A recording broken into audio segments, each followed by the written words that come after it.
At 3 a.m., I heard her key in the door. My fiancée froze when she saw me. Then a man's voice said, "Babe, who's that?" Welcome to Whisper Wire, where real Reddit stories breathe. Betrayal cuts deeper, revenge whispers louder, and love, loss, and justice collide in ways you never forget. Because sometimes, the quietest voice delivers the most powerful truth. I wasn't supposed to be home. My last meeting had been booked to run until midnight across town, but the client canceled at the last minute.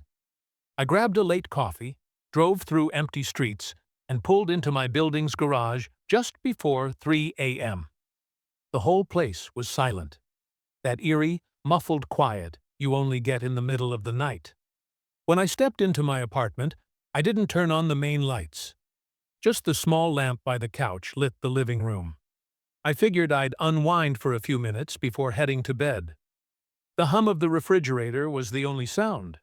Then the metallic scrape of a key in the front door lock. I froze. There was only one other person with a key. My fiancée. She wasn't supposed to be back until morning. She told me she was staying at her friend Marcy's place after a girls' wine night. The door opened slowly. She stepped inside, one heel dangling from her hand, hair slightly tangled, makeup smudged at the corners. The moment her eyes landed on me, sitting in the half-dark, her body went rigid. Before either of us could say anything, a man's voice drifted in from the hallway outside.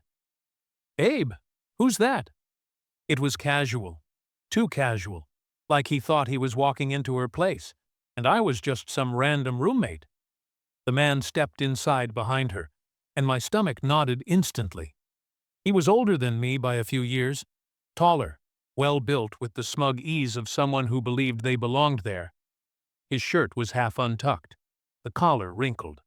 Dark spots on the fabric where the night's humidity had clung. Mud streaked the sides of his expensive leather shoes.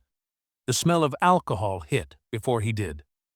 Not just beer, but that sharp scent of whiskey and layered over it. And after shave, I didn't recognize. They both stood there for a second as if trying to process how to play this. I didn't move. I didn't speak. I just looked from her to him and back again. The silence pressing into the room like a weight. She recovered first, forcing a smile that looked more like a grimace. The words she muttered were some rushed attempt at an explanation, her voice low, almost drowned out by the hum of the fridge. Something about a ride home. A friend of a friend. My eyes stayed on her, but I caught the man's reaction in the corner of my vision. A quick side glance toward her, then to me, sizing me up like he was debating whether to challenge my presence or back down. I didn't respond. Not yet. Instead, I leaned back into the couch, as if this entire situation bored me. It wasn't the reaction they expected. She shifted uncomfortably, clutching her purse to her side. He slipped his hands into his pockets, shoulders relaxing, but there was still that flicker of uncertainty in his eyes. It was in that moment I decided I wasn't going to confront them the way they thought I would. No shouting, no accusations. They'd expect me to blow up. They'd expect me to demand answers. But if I stayed quiet, I could learn more, maybe even find out how deep this went. I noticed something else. Hanging loosely from her other hand was her phone, the screen still lit.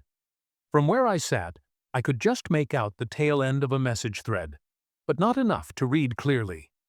When she noticed my glance, she tilted the phone slightly away. Subtle, but obvious enough for me to register that she didn't want me seeing it. The man finally muttered something about getting going. She nodded quickly, like she'd been waiting for that suggestion. He stepped back into the hallway without another word, and she followed, saying something over her shoulder about coming back soon to talk. The door clicked shut. I sat there for a full minute without moving. My pulse was steady, my breathing even, but my mind was racing through details like an investigator sifting through evidence at a crime scene. The wrinkled shirt, the muddy shoes, the smell of whiskey and aftershave, the way she froze when she saw me, the half-hidden phone screen. None of it added up to an innocent explanation.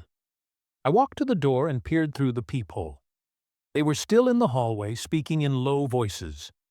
The man handed her something, looked like a folded slip of paper or maybe a receipt, and she tucked it into her purse. Then they walked toward the elevator, her body angled toward him in that too comfortable way people have when they're not just acquaintances.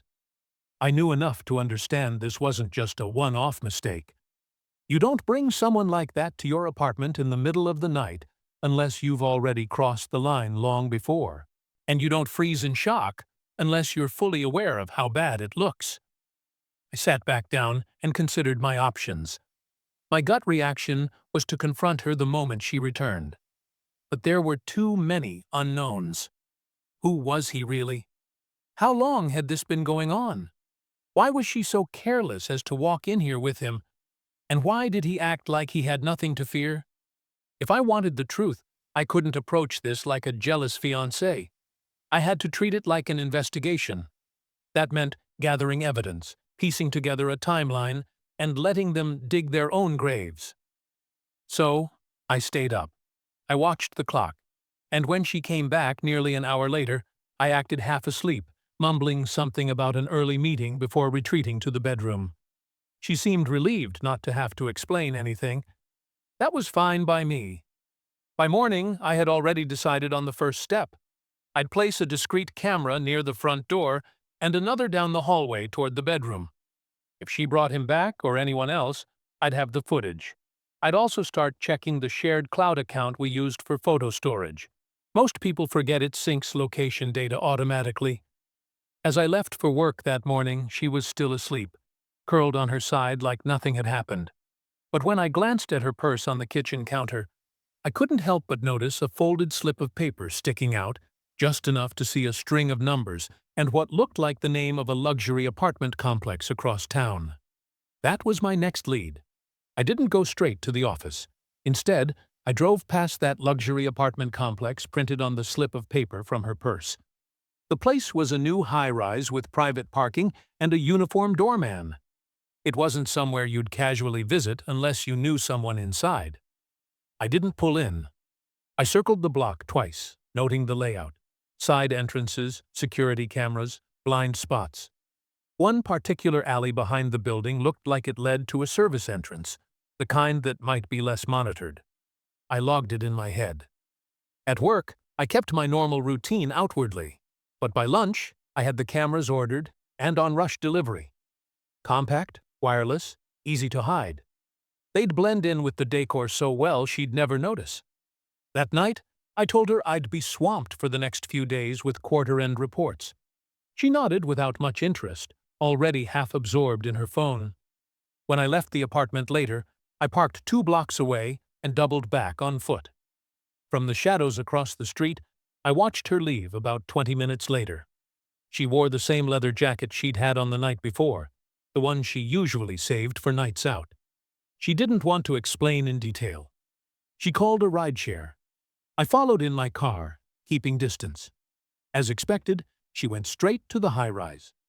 The driver dropped her at the front, where the same tall man from the night before was waiting, leaning against the glass door as if this was routine. I didn't approach.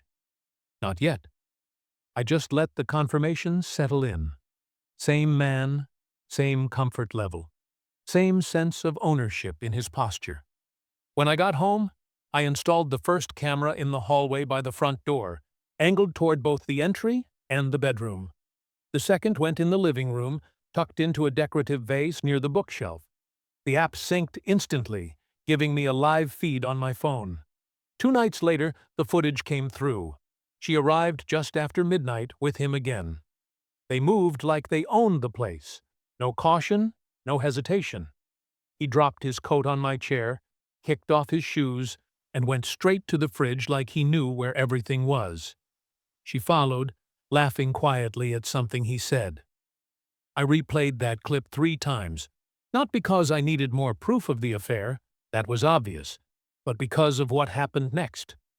While she disappeared into the bedroom, he drifted toward my desk. He picked up a folder, flipped through it, then pulled out his phone. He started taking photos.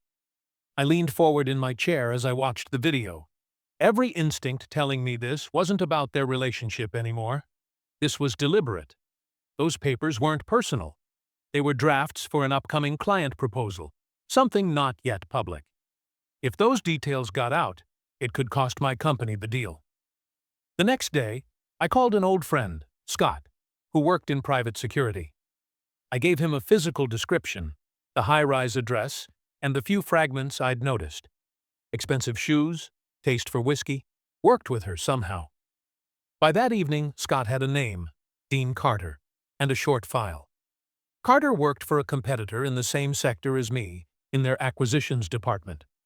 That explained the interest in my documents. What it didn't explain was why my fiancée was involved. The more I thought about it, the more the pieces started clicking together. She had access to my home, my schedule, and by extension to sensitive material I sometimes brought home. If she wanted to impress him or worse, get something in return, handing over bits of my work would be an easy move. That week, I adjusted my strategy. I deliberately left certain documents on the desk, harmless but realistic looking, peppered with minor factual errors that could be traced if they appeared elsewhere. I even made them look urgent, scattering them across the desk as if I'd been mid-review before leaving in a rush. It didn't take long. On Friday night, she told me she was staying over at Marcy's again. 30 minutes after she left, the camera app buzzed with movement. There he was, alone this time, letting himself in with her key. He went straight to the desk, pulled out his phone, and started snapping photos of the bait documents. By Monday, those same confidential figures appeared in a competitor's proposal. The wrong figures exactly as I planted them. I had him, and by extension, I had her. Now, I needed it airtight. The next time she left, I followed her again. She went not to the high-rise this time, but to a small bar near the business district. He was already inside. They sat in a back booth, heads bent close. I stayed long enough to see him hand her a thick envelope, which she slipped into her bag without counting. I didn't need to see more. That night, I saved every video clip, every screenshot of the synced location data from her phone, every record from my planted documents showing up in competitor hands. I also pulled my building's security footage from the nights they'd both entered together, a request the manager granted without question after I mentioned unauthorized access. The case was building faster than I expected. But I wasn't ready to tip my hand yet. If this was going to hit as hard as I wanted, it had to happen in a setting where they couldn't just walk away, where the fallout would be immediate and irreversible. In the meantime, I kept up the act. I smiled at breakfast. I asked about her girls' nights. I pretended to be too busy to join. And every time she left with that casual confidence, I knew it meant one more nail in her own coffin. But the whole time, one question kept circling my mind. Was this her idea from the start, or had he pulled her into it?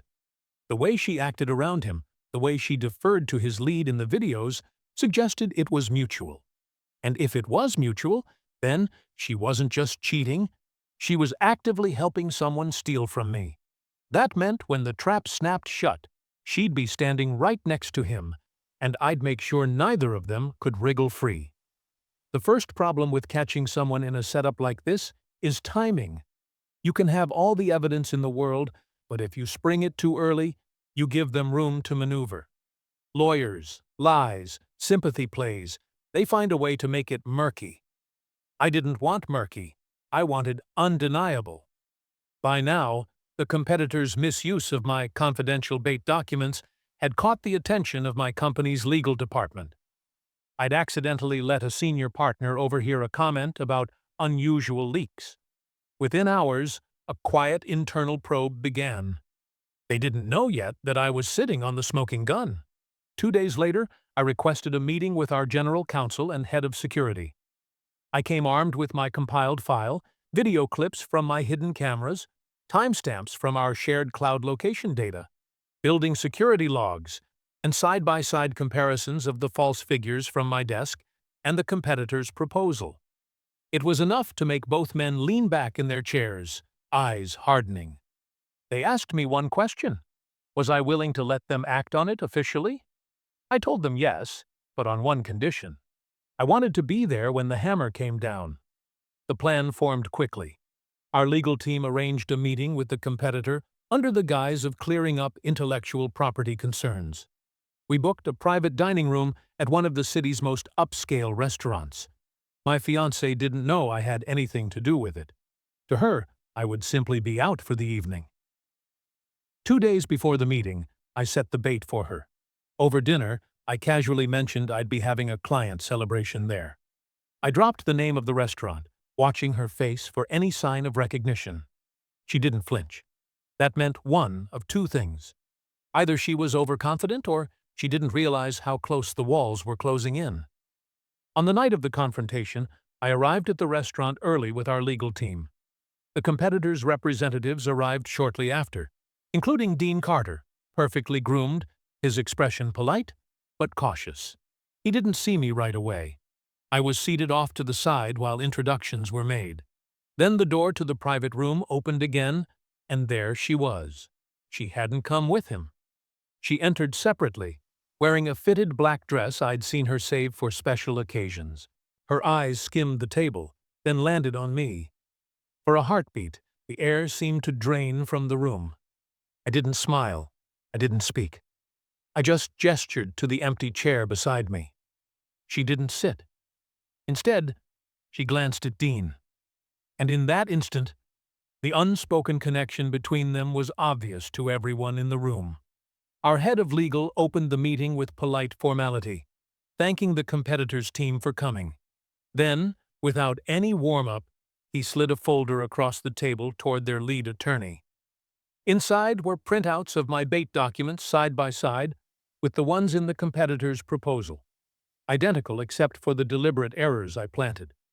The competitor's attorney frowned, flipping through the pages. Dean kept his eyes on the table, jaw tightening. My fiancée shifted uncomfortably, her hands clasped in her lap. Our legal counsel continued, calmly outlining the chain of custody for the documents from my desk to the competitor's proposal, backed by security footage of Dean in my apartment. My fiancée letting him in and him photographing the papers. The mood in the room shifted sharply. The competitor's attorney's voice turned cold as he asked Dean if he had anything to say. Dean tried to deflect, claimed he'd been given the documents by a source, and didn't know they were stolen. That's when our counsel slid a second folder across the table. This one contained printouts of text messages, screenshots from Dean's own phone provided by a whistleblower in his office. The messages detailed exactly how my fiancée had passed him the information, along with the dates and payments he'd given her in return. Her breath caught audibly when she saw them. Dean's head snapped toward her, and for the first time, his composure cracked. He muttered something sharp. The kind of thing you only say when you realize your co-conspirator is about to become your scapegoat. The competitor's lead attorney closed the folder slowly, then turned to Dean with a look that made it clear his career was over. Without another word, he stood and left the room, leaving Dean and my fiancée sitting there like exposed criminals. But I wasn't finished. I leaned forward, finally breaking my silence. My voice was low, but every word was deliberate. I told Dean that the documents he'd stolen had been deliberately seeded with false information and that using them had already backfired in the client's review process. I told my fiancée that I knew exactly where every payment had gone, down to the account she tried to hide in her maiden name. She started to speak, but I cut her off. I told her she had one choice: cooperate fully with the investigation, sign a written confession for our legal department, and return every cent she'd taken, or face both civil and criminal charges alongside Dean. She looked at Dean for support. He just stared at her with open contempt. It was clear he'd already decided to save himself. When she realized no one in the room was on her side, the fight went out of her. She signed. The room stayed silent except for the scratch of the pen. By the time we left the restaurant, she wasn't walking beside me anymore. She stayed 10 paces behind, head down, clutching her purse, like it might shield her from the collapse of her life. I didn't take her home. I didn't even speak to her in the car. I dropped her outside her sister's apartment and drove away without looking back. That night, I forwarded copies of the signed confession, the security footage, and the payment records to my company's legal department. By morning, formal action was already underway. Dean was suspended pending termination. My fiancée was barred from the premises of my company and served notice of legal proceedings for breach of confidentiality. But that was just the professional fallout. The personal one was about to be far worse for her. The next day, I met privately with her father. I handed him the same file I'd given my legal team, minus the most sensitive corporate details. I explained exactly what she'd done, how she'd compromised me, and how she'd pocketed payments from another man in exchange for betraying my trust. His face went pale, then cold. He said nothing for a long time. When he finally spoke, his voice was clipped and final. She would receive no further financial support from him. The boutique business he'd been funding for her would close within the month. By the end of the week, her entire safety net was gone. Dean had cut her off. Her father had closed her accounts, and the legal case against her was moving forward. I wasn't celebrating. Not yet. There was one more thing I wanted before I considered it over. Something that would make sure she never forgot how she'd thrown everything away for a man who didn't care enough to stand by her. That opportunity came faster than I expected. 3 nights later, my building's doorman called to tell me she was in the lobby asking to come up. I told him to let her in. When she stepped off the elevator, she looked nothing like the woman who had once strutted into restaurants in designer heels. Her hair was unkempt, her makeup smudged, her clothes rumpled like she'd been living out of a suitcase. She asked me for just a chance to explain. I told her she'd had her chance at the restaurant. Then I handed her an envelope. Inside was a copy of the signed confession, a list of the restitution payments she owed, and the official notice of the lawsuit. I told her I'd make sure every potential employer she approached knew about her history. She called me cruel. I reminded her I was just being thorough. When she left, she didn't look back. And for the first time since that night at 3 a.m., I felt the weight begin to lift. Once she walked out of my apartment for the last time, I assumed I'd only see her again in legal contexts. But the universe, in its own quiet way, has a habit of making people cross paths when it wants to underline a point. The civil suit moved quickly. Between the signed confession, the payment trail, and the footage, she had no real defense. The only thing her lawyer managed was negotiating a payment plan for the damages rather than an immediate lump sum. That payment plan was still crushing. Her share of the damages, combined with the loss of her father's financial support, meant she was operating at a deficit before she'd even paid her own rent. Dean didn't fare any better. My company's complaint against the competitor was settled under strict terms. Dean's employment was terminated, and his professional reputation was publicly shredded in industry circles. He tried to downplay the corporate espionage charge when networking for new jobs, but the details had spread too far. No one in our field wanted to touch him. As for her, the social fallout was swift and merciless. Word traveled fast through her circle. Friends who had once clung to her at brunch stopped answering her calls. The boutique brand she'd flaunted on social media vanished. Her father quietly dissolved it after cutting her off. The apartment she had been renting in the nicer part of town was gone within a month when she couldn't keep up with rent. I stayed out of sight through all of it, not because I was hiding, but because there was nothing left for me to say. Every interaction we might have had was already answered by the paperwork, the videos, and the reality she had built for herself. Still, there was one loose thread. She had returned the key to my apartment through her lawyer, but I kept a digital log of every access since the day I changed the locks. A few weeks after the restaurant confrontation, that log pinged with an unauthorized attempt. Someone had tried her old keycard in the garage gate. The security footage confirmed it was her sitting in the passenger seat of a friend's car, craning her neck toward my parking spot as if hoping I'd be there. I didn't report it. I just saved the footage. Another piece of insurance. The Ray All closing act came not from me but from the market itself. The competitor that Dean had been feeding with stolen information had already used my fake figures in a proposal to a major client. That client, realizing they'd been misled, not only rejected their bid, but also pulled 2 other contracts from them. The financial loss was severe enough that the competitor announced layoffs. Dean's name was tied to the failed proposal internally. My fiancé's name, thanks to discovery in the civil case, was tied to the handoff. Even without jail time, they were radioactive. 2 months after the lawsuit concluded, I was walking out of a client meeting downtown when I spotted her across the street. She was wearing a faded windbreaker, hair pulled into a messy knot, talking into her phone with an expression that was more desperation than confidence. She didn't see me. I stayed where I was, watching as she stepped into a small cafe, one of those places that hires anyone willing to work for minimum wage and a free meal per shift. I'd imagined this moment before, back when the betrayal was still fresh. I thought seeing her reduced to this would bring a wave of satisfaction, maybe even triumph. Instead, what I felt was quieter. Not pity, never that, but a sense of confirmation. She'd written her own ending. All I'd done was refused to edit it for her. From then on, I stopped looking for updates. I didn't check her social media, didn't ask mutual acquaintances. If she was rebuilding her life, it was far from mine, and that was enough. Dean, on the other hand, didn't disappear entirely.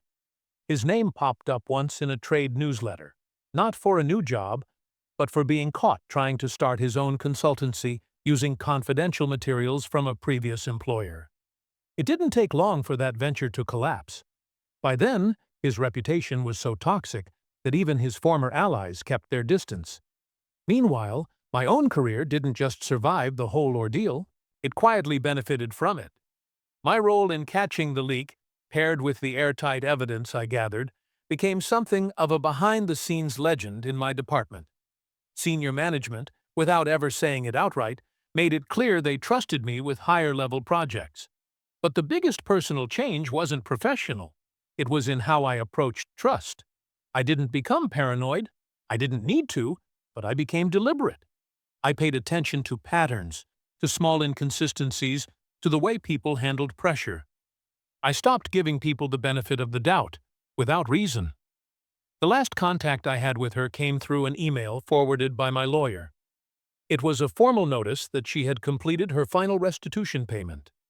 The amount had been chipped away month by month, a reminder in my bank account of just how far she'd fallen from the woman who once thought she could juggle a fiancé and a corporate spy without consequences.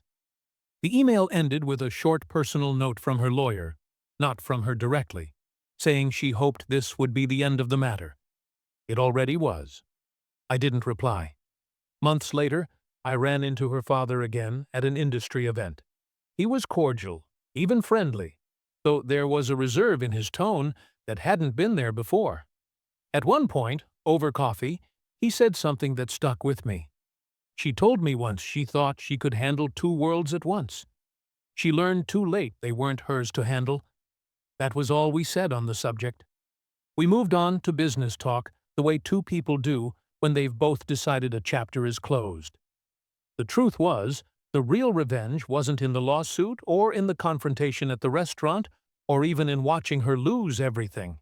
It was in knowing that for the rest of her life, she would have to live with the fact that her downfall wasn't a twist of bad luck. It was the direct, predictable result of her own decisions. And as for me, I walked out of the whole mess with my career intact, my reputation stronger, and my sense of control unshaken. She had tried to play 2 games at once, and lost them both. I'd played one, and I'd won. When I think back to that night at 3 a.m., when the key turned in the door, and she froze in the doorway, I realized that was the moment the ending was already written. The man behind her saying, "Babe, who's that?" wasn't just a stranger intruding on my home. He was the proof I needed to see the truth about the person I was planning to marry. It didn't matter how carefully she tried to explain it away, or how much she thought she could manage the story. The second he stepped into that apartment, the clock started ticking, and I made sure I was the one who decided when it stopped. Now, when I walk into my apartment at night, the silence feels different. It's not empty, it's just mine. And that's worth more than any apology she could have offered. This was Whisper Wire, where silence isn't weakness, it's the ultimate revenge. If this story stayed with you, subscribe and join the journey. Because tomorrow's whisper might just become the story of your life. Thanks for watching.